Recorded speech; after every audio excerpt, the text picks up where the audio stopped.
Study IQ IAS, अब तैयारी हुई अफोर्डेबल।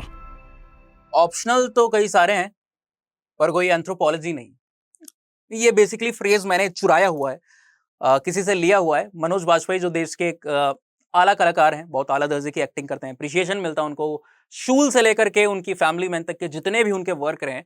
तो वो एक बार एक डिस्क्रिप्शन में बयां कर रहे होते हैं शाहरुख खान के कल्ट को और बता रहे होते हैं कि स्टार्स तो बहुत सारे हैं पर कोई शाहरुख खान नहीं। उसी तरह अगर आप यूपीएससी की दुनिया में ऑप्शनल्स की बातें करते हो, lot of optionals, lot of successful optionals, जिसमें बहुत सारे बच्चे पार्टिसिपेट करते हैं और सक्सेस को अचीव करते हैं। पर एज द फ्रेज गोस कि ऑप्शनल तो बहुत सारे हैं, कोई एंथ्रोपोलॉजी नहीं है। और ये कोई सिर्फ एक नॉर्मल फ्रेज नहीं है, कहने की बात नहीं है, इसको हम प्रूव करने वाले हैं। और एंथ्रोपोलॉजी के ऊपर जो मेन क्वेश्चंस कुछ बनते हैं, why anthropology optional, why to choose anthropology optional, और उससे भी ज्यादा what are the benefits of anthropology optional, the pros and cons, है ना।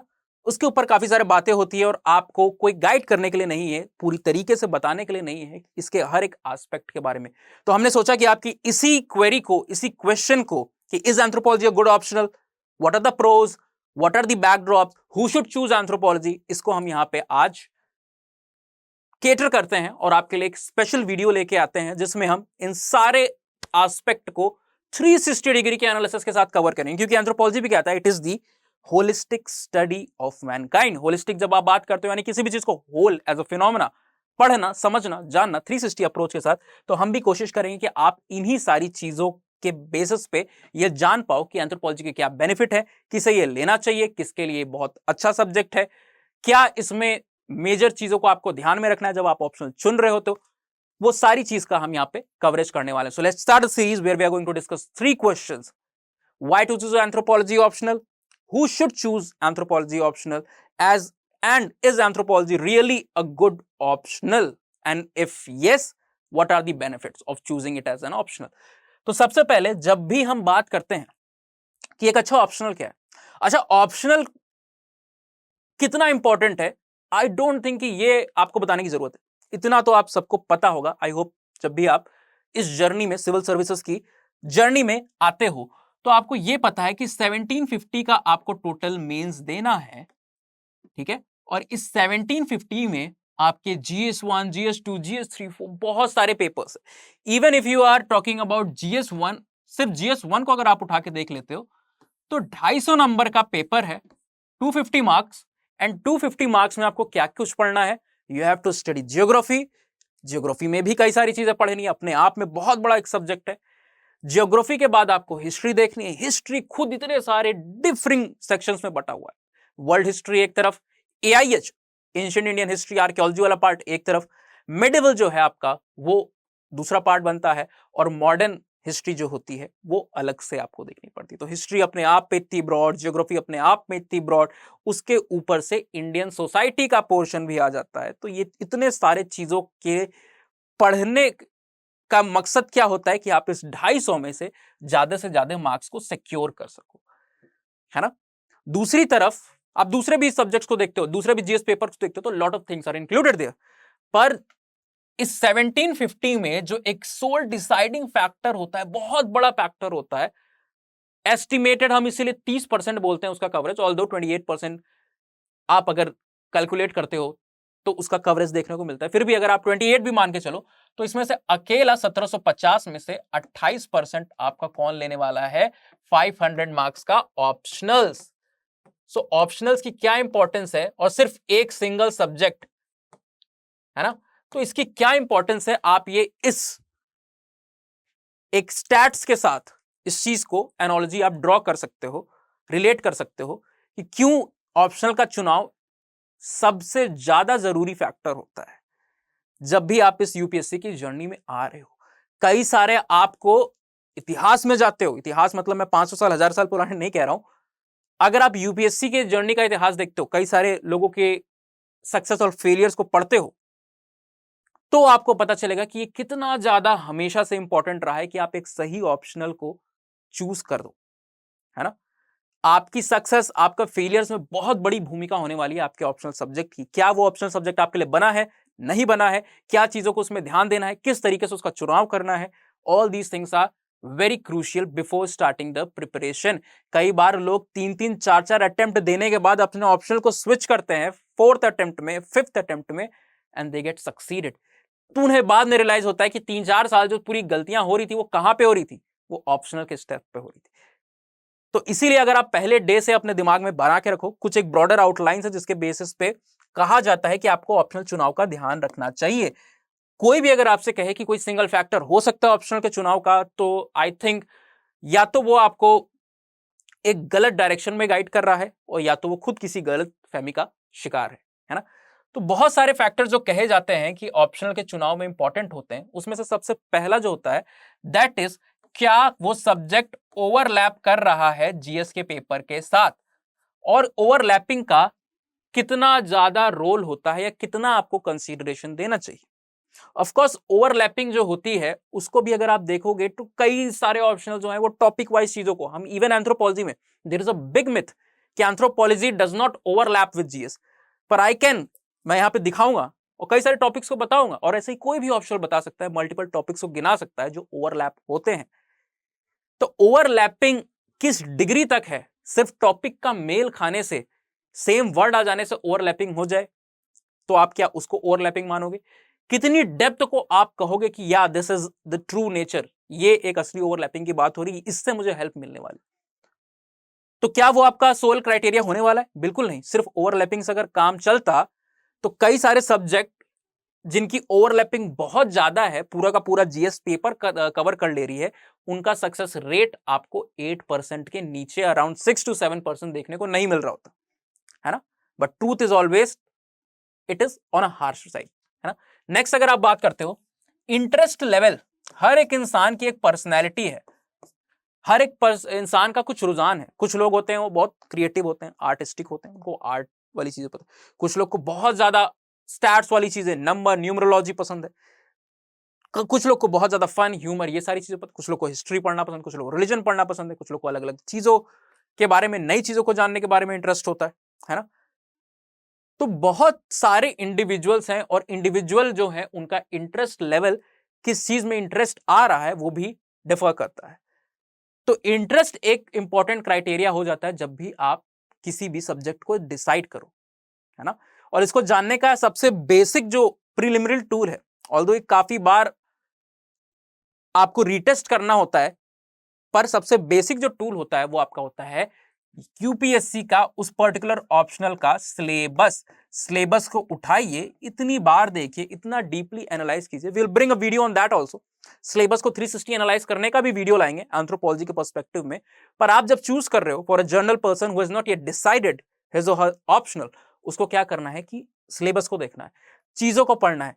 क्या उसे लगता है कि वो उस पर्टिकुलर चीज में इतना डीप जानने की कोशिश कर सकता है, उसको एनालिटिकली जानने और समझने की कोशिश कर सकता है, उस पे से अगर घुमा फिरा के क्वेश्चन आया तो उसको एड्रेस करने के लायक रहेगा, या फिर वो उसमें उतना डेप्थ में जाके पढ़ना ही नहीं चाहता है और उसका इंटरेस्ट फेड होता जाएगा over a period of time, and gradually either he will decide to switch off the studies, वो या तो यूपीएससी के रेस से अपने आप को सोचेगा कि नहीं ये तो मेरे लायक है ही नहीं, मैं दूसरी तरफ चला जाता हूं, या तो वो ऑप्शनल स्विच करने की कोशिश करेगा, पर अच्छा खासा टाइम तब तक जा चुका होगा। सो बहुत इंपॉर्टेंट फैक्टर है कि आप इनिशियल स्टेज में सिलेबस को बहुत अच्छे से पढ़ो, है ना, अगर आपने डिसाइड नहीं किया है कि आपका क्या होने वाला है अगला फैसला on the front of selection of optional. Next, trend एक इंपॉर्टेंट चीज होती है। आप ट्रेंड को देख के फैसला लेते हो कई बार कि पिछले साल all India rank particular optional के आ गई, चलो मैं भी ले लेता हूं, है ना। पर वो ट्रेंड नहीं बता रहा होता है। कई बार अगर आप देखते हो सकता है टॉप 20 में, टॉप 30 में आप जाओ तो आपको दूसरा कोई कैंडिडेट ही उस ऑप्शनल का ना मिले, मे बी कोई एक एक्सेप्शन आ गया हो, एक एक्सेप्शन आ गया हो, पर वो ट्रेंड नहीं बता रहा होता। ट्रेंड एक रुझान की तरह होता है ना, जो आपको गाइड कर रहा होता है कि किधर गंगा बह रही है, किधर रिवर का फ्लो है। तो ट्रेंड भी आपका बहुत इंपॉर्टेंट होता है, बट एज सेट, जैसे ये दोनों भी सोल फैक्टर नहीं हो सकते, ट्रेंड भी एक सोल फैक्टर नहीं हो सकता है। सक्सेस रेट की जब बात होती है कि सक्सेस रेट किसी भी ऑप्शनल का क्या है, तो वो हिस्टोरिकली चीजों को एक लॉन्गर टाइम पीरियड में, लॉन्गर फ्रेम में एनालाइज करता है। अभी इस साल एक ऑल इंडिया रैंक 1 दे दी, पता चला अगले 4 साल तक बंद, कुछ आ ही नहीं रहा है, टॉप 10 टॉप 50 पे छोड़ो, कोई आ ही नहीं रहा है ना। तो किसी एक बच्चे ने, वो बच्चे की स्पेशलिटी रही होगी कि उसने उस ऑप्शनल में जो पहले से इतना, जिसको कहते हो ना बुझा हुआ ऑप्शनल था, उसको लेकर के अच्छे स्कोर लेते आया, उसको लेके उसने इतनी बढ़िया रैंक ले आई, टॉप कर दिया, तो वो उस बच्चे की स्पेशलिटी, उस ऑप्शनल की नहीं। इसीलिए हिस्टोरिकल डाटा भी बहुत ज्यादा इंपॉर्टेंट हो जाता है समझने के लिए कि कैसी performance over the period of time किसी ऑप्शनल की रही है, क्या कंसिस्टेंसी रही है। कंसिस्टेंसी बहुत इंपॉर्टेंट होती है। पर्टिकुलर मैच में, पर्टिकुलर फ्लो में, आईपीएल में कई सारे लोग खेल रहे हैं, किसी ने बाउंड्री के बाहर, कई बार आप देखते हो बॉलर, है ना, अमित मिश्रा हैदराबाद की तरफ से खेलते थे, और भी कई सारे लोग, सुनील नारायण को इस तरह से डिस्कवर किया गया, पर लोगों ने एक बार समझ लिया, निकाल लिया कि हाँ इसको, इसकी ये कमजोरी है।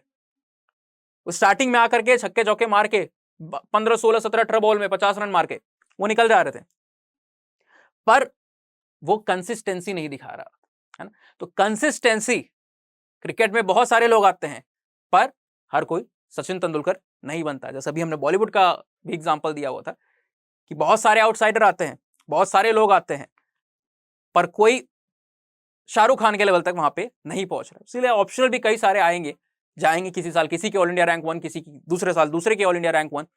इसीलिए हिस्टोरिकल फिगर्स और डाटा को देखना बहुत जरूरी है। तीसरा, सक्सेस रेट तो ठीक है, कुत्ते टॉपर्स कितने आ रहे हैं, क्या टॉपर्स बहुत सारे आपके हैं, यानी कि एक आध इंडिविजुअल आ जा रहे हैं तो ठीक है, पर टॉप 10 टॉप 20 में क्या रुझान है, कितने सिलेक्शंस आपको देखने को मिल रहे हैं, वो भी एक इंपॉर्टेंट आपको डिसाइडिंग फैक्टर के तौर पे गाइड कर सकता है कि न्यूमेरिकली शिफ्ट इतना ज्यादा है कि कोई एक दो लोगों की बात नहीं हो रही है, मल्टीपल लोग उसको चूज करके, even if they are not scoring very well, पर फिर भी वो एक्सेल कर पा रहे हैं इस जर्नी में, रैंक को अचीव कर पा रहे हैं just by taking that optional. Next जो है कि वो क्या, कितना स्कोरिंग ऑप्शनल है, नंबर्स किस साइड पे हैं उसके, है ना, यानी कि सिलेक्शन के अंदर ऑप्शनल का क्या कंट्रीब्यूशन है, कितने ज्यादा। अगर आप जीएस में किसी वजह से बैकलैग आपका रह गया, थोड़ा सा पीछे रह गए, नंबर आपके अच्छे नहीं आए, तो क्या ऑप्शनल आपकी नैया को पार लगा सकता है। That is also a very important thing to notice and recognise, है ना, और ये भी आपको ध्यान में रखना है। तो ऐसे प्लेथोरिक ऑफ थिंग्स एंड क्राइटेरिया हैं जो आपको दिमाग में रखने, और इन्हीं सबके ऊपर हम बात करेंगे। सबसे पहले अगर हम शुरुआत करें कि क्या एंथ्रोपोलॉजी इन क्राइटेरियाज पे उतरता है, एक एग्जांपल लेते हैं। For an example, start with scoring. क्या वो इतना स्कोरिंग है कि आपके अगर जीएस में थोड़ी सी कमी रह जाती है तो वो आपकी नैया को पार लगा देगा ऑप्शनल के भरोसे। क्या उसमें नंबर ज्यादा आते हैं? बिल्कुल आते हैं। लक्ष्मी नागप्पन जी का अगर एग्जांपल लेते हैं, if I am not wrong, 2018 के बाद, सेम ईयर जहां पे अक्षत जैन जी ने सेकंड रैंक अचीव की थी, उस समय की अगर आप बात करते हो तो she scored 362 marks in anthropology optional.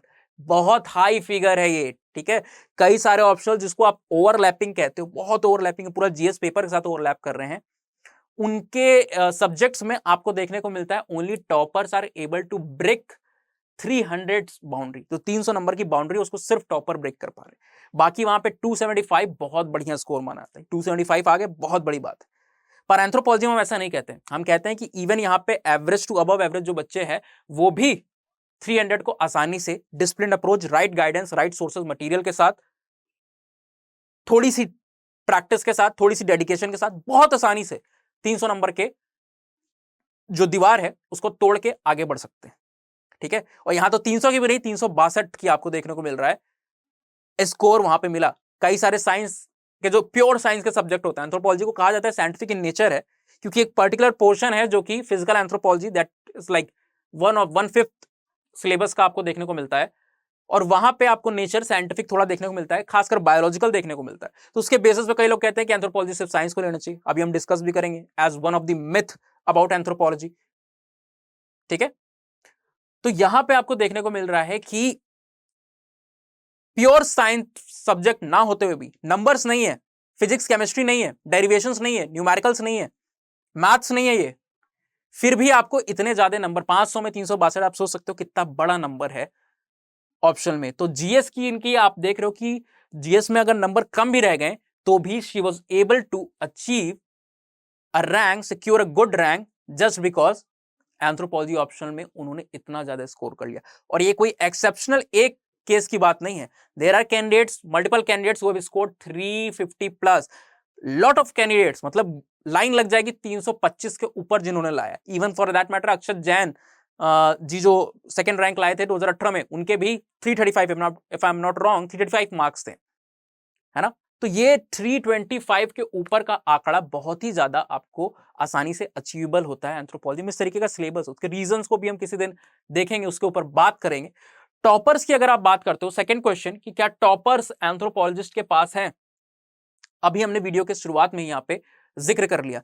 2017 में 4 रैंक एंथ्रोपोलॉजी की, ठीक है। यहां पे एक फ्लो के रूप में, एक फ्लो चार्ट के रूप में हमने यहां पे ऐड भी किया होगा और आप उसको देख सकते हो। 2017 all India rank 1, all India rank 3, all India rank 6, all India rank 7, यानी अनुदीप दुर्शेट्टी, सचिन गुप्ता जी, आयुष सिन्हा जी, ये सारे लोग आपको टॉप 10 में एक सिंगल ईयर, सिर्फ 2017 की बात हो रही है।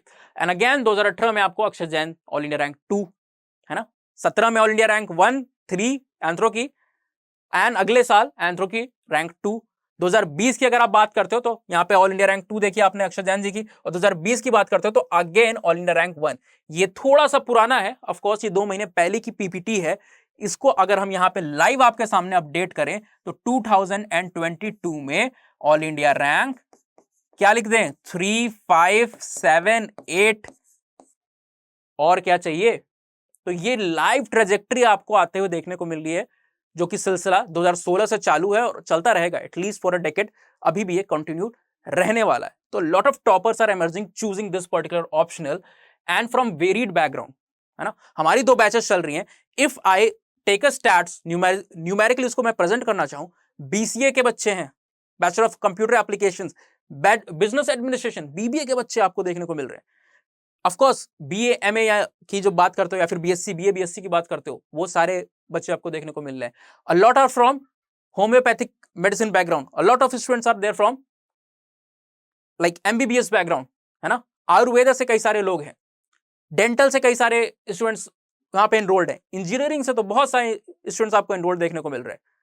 तो हर एक तरह से, हर एक डायरेक्शन से, इवन जो सिलेक्शंस हैं, जो टॉपर्स हैं, वो भी मल्टीपल बैकग्राउंड से आपको देखने को मिल रहे हैं, मल्टीपल कोर्सेज से वो आ रहे हैं और एक्सेल कर रहे हैं। यानी कि ये क्या इंडिकेशन देता है कि एंथ्रोपोलॉजी एज एन ऑप्शनल बहुत ही ज्यादा न्यूट्रल सब्जेक्ट है। कोई एक पर्टिकुलर टाइप ऑफ एस्पिरेंट वहां पे सक्सीड नहीं हो रहे हैं, बल्कि multiple sort of students, multiple range of subject से आने वाले जो स्टूडेंट्स हैं वो वहां पे सक्सीड हो रहे हैं। सक्सेस रेट बहुत इंपॉर्टेंट फैक्टर हमने आपको बताया कि कितना इंपॉर्टेंट होता है। तो आप हिस्टोरिकली इसको अगर एनालाइज करते हो तो सिर्फ बातों से चीजों को ना कह के, क्योंकि हम कह रहे हैं anthropology is a scientific study, तो हमारी भी जो बातें होंगी यहाँ पे वो साइंटिफिक रखने की कोशिश होनी चाहिए। तो आपके सामने है ये पूरा का पूरा डाटा 2 शीट में फैला हुआ है। हमारा जो टेलीग्राम चैनल है एंथ्रोपोलॉजी डिकोडेड का, वहां पे आपको ये देखने को मिल जाता है, ठीक है। सेम चैनल पे आप जाओगे तो ये चीज आपको देखने को मिल जाएगी। And let me tell you once again before I am going to tell this कि हमारे जो बैचेस हैं, अगर आपको समझ में आई मेरी बातें कि एंथ्रोपोलॉजी क्यों इतना इंपॉर्टेंट है, तो हमारे जो इवन बैचेस हैं इस सक्सेसफुल ऑप्शनल के, जो आपने देखा यहाँ पे हमने स्लाइड पे ही फोटो लगाई हुई है, 2018 के टॉपर भाई साहब अक्षय जैन जी, है ना। 2020 में शुभम कुमार जी, 2022 में आपको देखने को मिल रही है कौन, Uma Harthi ji, university of Hyderabad, ठीक है। और आपको देखने को मिल रहे हैं अनुदीप दुर्शेट्टी जी, 2017 के ऑल इंडिया रैंक 1। तो ये मिरेकल को अगर आपको भी रिपीट करना है, सो बैच 3 हमारे जो live classes, mind you with test series, जो स्टार्ट हो रहे हैं फ्रॉम 26 ऑफ जून, 26 जून से बैचेस स्टार्ट हो रहे हैं। इस वीडियो के नीचे भी आपको लिंक मिल जाएगा एनरोलमेंट का, और ऑफ कोर्स स्टडी IQ की साइट पर भी मिल जाएगा। कॉम्प्रिहेंसिव बैच है, टेस्ट सीरीज आपकी इंक्लूडेड है, अ lot of other features that you won't get like anywhere other on various platform. अगर आप जाते हो तो फीचर्स आपको नहीं देखने को मिलेंगे, तो सब आपको मिलने वाला है यहाँ पे just at 15,999, but you are going to get that particular price only when you are using the code, special code US live और यूएस लाइव, है ना। यूएस लाइव को यूज करेंगे, टाइप करेंगे कूपन कोड के सेक्शन में, और आपको ये प्राइस अवेल हो जाएगा। तो हम बात कर रहे थे यहाँ पे, हमारा जो जस्ट हम स्लाइड जो आपको डाटा दिखा रहे थे, वहां पे भी सेम चीज है, आप यहाँ पे भी देख सकते हो। अगर आपको ये डाटा चाहिए हो, स्टडी मटेरियल फ्री में चाहिए हो, क्विजेस में पार्टिसिपेट करना, न्यू इन्फॉर्मेशन सारी चीजें चाहिए, तो you can of course join our Telegram group that is anthropology decoded. और अगर कोई क्वेश्चन है, कोई इंक्वायरी है, कोई चीज पूछनी है, कोई समझनी है चीज, तो आप इंस्टाग्राम के थ्रू हमसे कांटेक्ट भी कर सकते हैं through our page Utkarsh Singh _here. इस पे जाइए, इसको टाइप करेंगे और आप वहां पे हमसे सवालों को पूछ सकते हैं। किसी भी स्टडी IQ के प्रोग्राम में आपको मैक्सिमम डिस्काउंट के साथ पार्टिसिपेट करना है, एनरोल करना है, this code is always open for you. Maximum possible discount on any course at Study IQ using the code USLIVE or US Live. Getting back to what we were saying, है ना, ये सारे optional का 2013 से लेकर के 2019 तक का डाटा आपके सामने बोर्ड पे रखा हुआ है। 2013 से 2019 तक का पूरा डाटा आपके सामने है और कोई भी बात हम अपने एंड से नहीं कह रहे। इवन कुछ ऑप्शनल जो बाकी ऑप्शनल है ना, उनके भी आपको यहाँ पे सेम देखने को मिल रहे हैं। अगर आपको स्क्रीन पे मेरे ख्याल से विजिबल है, ना विजिबल हो तो you can of course go to our this Telegram page anthropology decoded, और वहां पे ये PDF पड़ी हुई है, उसमें आप देख सकते हो। तो सारे जितने भी मेजर ऑप्शनल हैं, उन मेजर ऑप्शनल का 6 मेजर ऑप्शनल है जो मोस्ट ऑफ द एस्पिरेंट्स जिसको चूज करते हैं, है ना, उन 6 मेजर ऑप्शनल्स का जब आप सक्सेस रेट देखते हो क्यूमुलेटिव वे में, तो वो निकल के आता है 7.7%, है ना।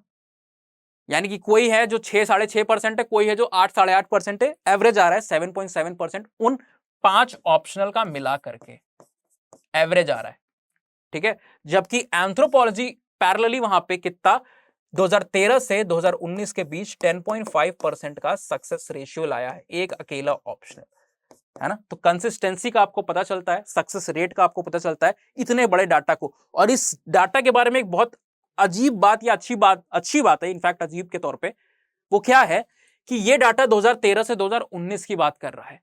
2 बड़े ईयर जो 2019 के बाद हमारे लिए आए हैं वो कौन कौन से हैं?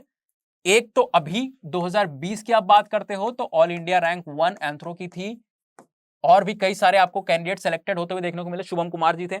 उसके बाद 2022 में तो वापस से पूरा का पूरा दबदबा टेरिटोरियल कैप्चर कर लिया एंथ्रोपोलॉजी ने in the form of all India rank 3, 5, 7 and 8, even 19। बाद में भी आप जाओगे 10 के ऊपर भी जाओगे तो भी मल्टीपल जाएगी, पर हम उसको एक तरीके से कंसिडर नहीं करते हैं ना। हमारे टॉप 10 ही में इतने सारे नंबर हैं कि टॉप 10 के beyond we don't see anything, है ना।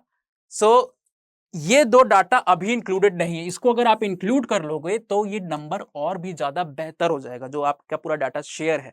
और 7.7 से 10.5 ये यूपीएससी में आपको पता है आधे एक नंबर से मल्टीपल सिलेक्शंस वहां पे निकलते हैं, आते हैं जाते हैं। तो आप ये लगभग 3% का डिफरेंस जो देख रहे हो वो सिग्निफाई करता है, वो बताता है कि why anthropology is the best ever optional in the entire list of UPSC optional subject. Coming back to what we were earlier talking, जो बात हम यहां पे शुरुआत में कर रहे थे कि ट्रेंड की, तो ट्रेंड भी आपने देखा ही हुआ है। अभी 2016, 17, 18, 19, 20, 21, 22 हर साल आपका ये ट्रेंड कंटिन्यू रह रहा है। तो वो एक रुझान, एक झुकाव दिखाता है एस्पिरेंट्स का, है ना। खास बात ये जानने वाली है कि जो सब्जेक्ट आपका ग्रेजुएशन के लेवल से पहले पढ़ाया भी नहीं जा रहा है, मोस्ट ऑफ द 99% जगहों पे इंडिया में कॉलेजेस यूनिवर्सिटीज में जो सब्जेक्ट है भी नहीं ग्रेजुएशन के लेवल से पहले के समय में, उस सब्जेक्ट में इतने सारे लोग आपको आते हुए देखने को मिल रहे हैं। तो वो एक रुझान, वो एक ट्रेंड आपको मूवमेंट दिखा रहा है, इंटरेस्ट दिखा रहा है लोगों का। अगर आप सिलेबस के इंटरेस्ट की बात करते हो तो सिलेबस को जब हम डिकोड करेंगे अगले वीडियो में तो आप ज्यादा बेहतर से समझ पाओगे। पर यहाँ पे हर एक इंसान के लिए सब कुछ मौजूद है, सबके पसंद की कोई ना कोई चीज है ना। बहुत बढ़िया रेसिपी के तौर पे एंथ्रोपोलॉजी के सिलेबस को बनाया गया। कुछ लोग को मैरिज अलग अलग सोसाइटीज में कैसी होती है, ट्राइबल में अलग अलग तरीके से मैरिज कैसी होती है, वो जानने में बड़ा इंटरेस्ट है, सब पढ़ोगे यहाँ पे। ट्राइबल कल्चर के बारे में जानने में, है ना, क्योंकि ट्राइबल कल्चर के बारे में आप कहीं नहीं पढ़ते हो। एंथ्रोपोलॉजी में आप इन डिटेल पढ़ते हो एक एक प्रैक्टिसेस के बारे में। रिलीजन क्या होता है, कैसे आया, रिलीजन का एग्जिस्टेंस क्या है, रिलीजन के समझ क्या है, वो आपको एंथ्रोपोलॉजी बहुत अच्छे से समझाता है। कई लोग जिनको साइंटिफिक चीजें बहुत पसंद है कि ह्यूमन इवॉल्व कैसे हुआ, आज हम 2 पैरों पे खड़े हैं, हमारा दिमाग इतना डेवलप है, सारे लोग कम्युनिकेट करते हैं, पर हम इकलौते हैं जो लैंग्वेज का इस्तेमाल कर पा रहे हैं। तो वो कैसे पॉसिबल है, ये चेंजेस कैसे आए? हम एक समय पे हमारे एंसेस्टर्स पेड़ों पे हुआ करते थे, आर्बोरियल थे, और फिर हम टेरेस्ट्रियल हुए, इतना डेवलपमेंट किए कि एक स्टोन को टूल बनाया, और आज आप ब्रह्मोस तक की बात करते हो, तेजस की बात करते हो, और भी कई सारे aircraft, jet fighter planes, missiles, इन सबको आपने इजाद किया। तो ये काबिलियत कैसे आई, क्या साइंटिफिक स्टेप्स थे।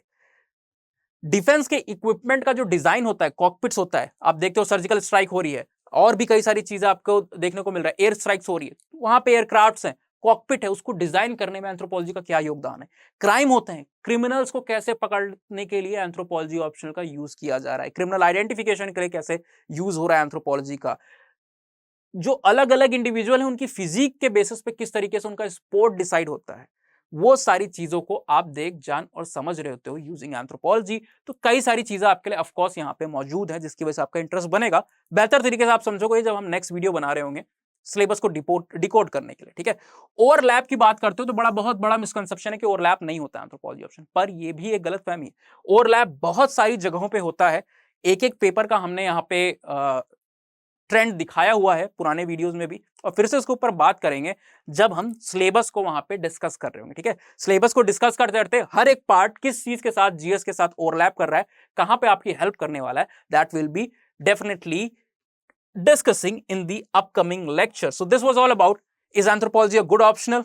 What are the benefits of anthropology optional? Why you should choose anthropology as an optional in your UPSC journey? तो ये सारे questions आपके I think more or less अब सॉल्व हो चुके होंगे। फिर भी अगर क्वेरी है तो आपको पता है उत्कर्ष सिंह _hair पे आप इंस्टाग्राम पे जाके वो हमसे चीजों को क्लेरिफाई कर सकते हो, पूछ सकते हो डाउट्स को।